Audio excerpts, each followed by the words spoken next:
वैदिक पंचांग दिनांक 17 सितंबर 2024, दिन मंगलवार, विक्रम संवत 2081, गुजरात महाराष्ट्र अनुसार 2080, शक संवत 1946, अयन दक्षिणायन, ऋतु शरद ऋतु, मास भाद्रपद, पक्ष शुक्ल, तिथि चतुर्दशी सुबह 11:44 तक, तत्पश्चात पूर्णिमा, नक्षत्र शतभिषा दोपहर 1:53 तक, तत्पश्चात पूर्व भाद्रपद, योग धरती सुबह 7:48 तक, तत्पश्चात शूल, राहु काल शाम 3:36 से शाम 5:08 तक, सूर्योदय सुबह 6:27, सूर्यास्त शाम 6:38, दिशा शूल उत्तर दिशा में।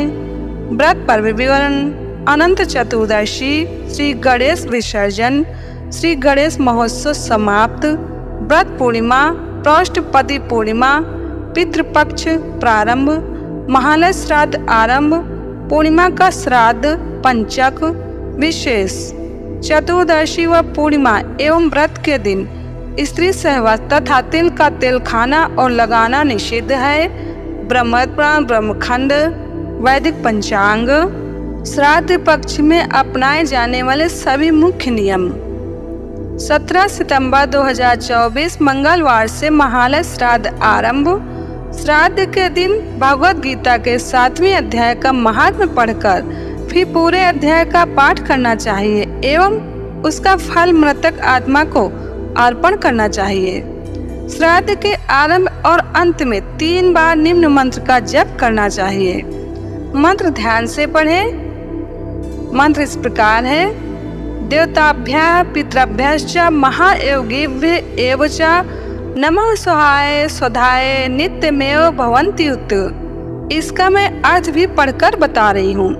समस्त देवताओं, पितरों, महायोगियों, स्वधा एवं स्वाहा सबको हम नमस्कार करते हैं। ये सब शाश्वत फल प्रदान करने वाले हैं। श्राद्ध में एक विशेष मंत्र उच्चारण करने से पितरों को संतुष्टि होती है और संतुष्ट पितर आपके कुल खानदान को आशीर्वाद देते हैं।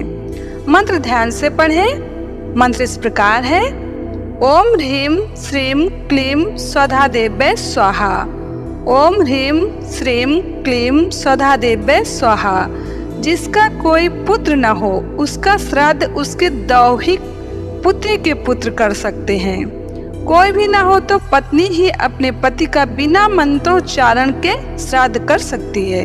पूजा के समय गंध रहित धूप प्रयोग करें और बिल्व फल प्रयोग न करें और केवल घी का धुआं भी न करें। श्राद्ध महिमा पुस्तक से। वैदिक पंचांग। अनंत चतुर्दशी 17 सितंबर 2024 मंगलवार को अनंत चतुर्दशी है। भाद्रपद मास के शुक्ल पक्ष की चतुर्दशी को अनंत चतुर्दशी कहा जाता है। इस दिन अनंत भगवान की पूजा करके संकटों से रक्षा करने वाला अनंत सूत्र बांधा जाता है। कहा जाता है कि जब पांडव जुए में अपना सारा राजपाट हार कर वन में कष्ट भोग रहे थे, तब भगवान श्री कृष्ण ने उन्हें अनंत चतुर्दशी का व्रत करने की सलाह दी थी।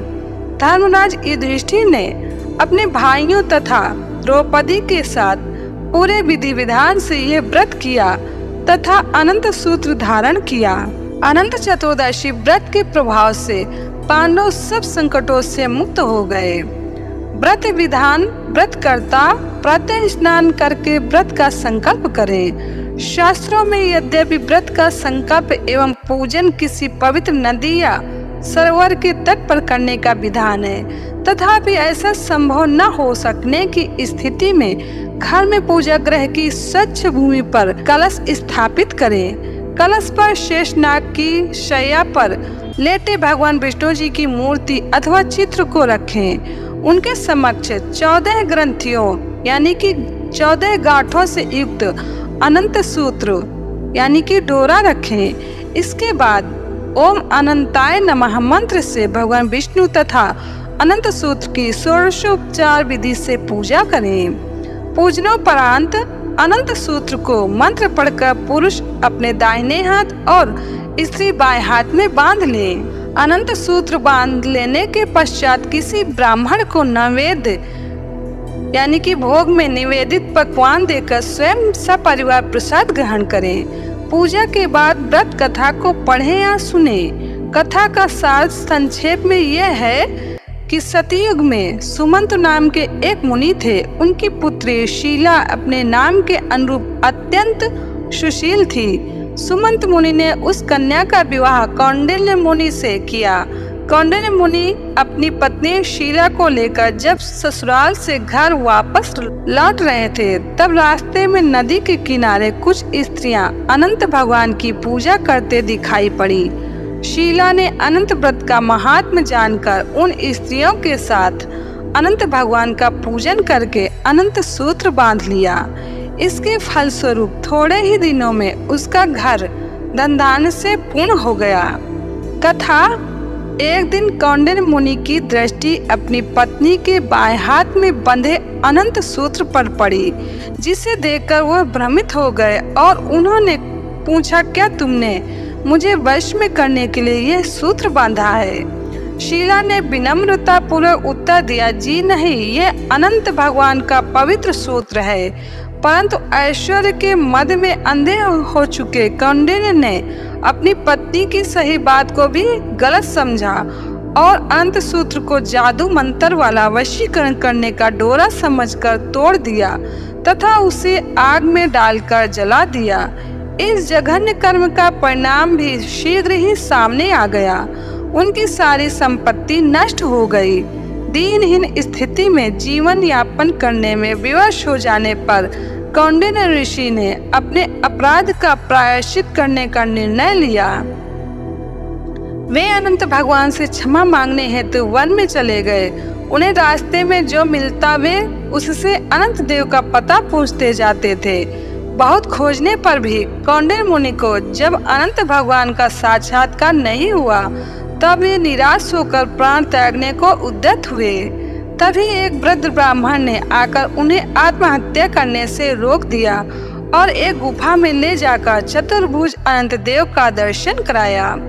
भगवान ने मुनि से कहा, तुमने जो अनंत सूत्र का तिरस्कार किया है, यह सब उसी का फल है। इसके प्रायश्चित हेतु तुम 14 वर्ष तक निरंतर अनंत व्रत का पालन करो। इस व्रत का अनुष्ठान पूरा हो जाने पर तुम्हारी नष्ट हुई संपत्ति तुम्हें पुनः प्राप्त हो जाएगी और तुम पूर्ववत पहले की भांति सुखी समृद्ध हो जाओगे। कौंडिन्य मुनि ने इस आज्ञा सहर्ष स्वीकार कर लिया। भगवान ने आगे कहा, जीव अपने पूर्ववत दुष्कर्मों का फल ही दुर्गति के रूप में भोगता है। मनुष्य जन्म जन्मांतर के पातकों के कारण अनेक कष्ट पाता है। अनंत व्रत के सविधि पालन से पाप नष्ट होते हैं तथा सुख शांति प्राप्त होती है। कौंडिन्य मुनि ने 14 वर्ष तक अनंत व्रत का नियम पूर्वक पालन करके खोई हुई समृद्धि को पुनः प्राप्त कर लिया। वैदिक पंचांग संपादक अंजनी बहन नीलेश ठाकर। वैदिक पंचांग प्रकाशित सूरत शहर गुजरात। वैदिक पंचांग।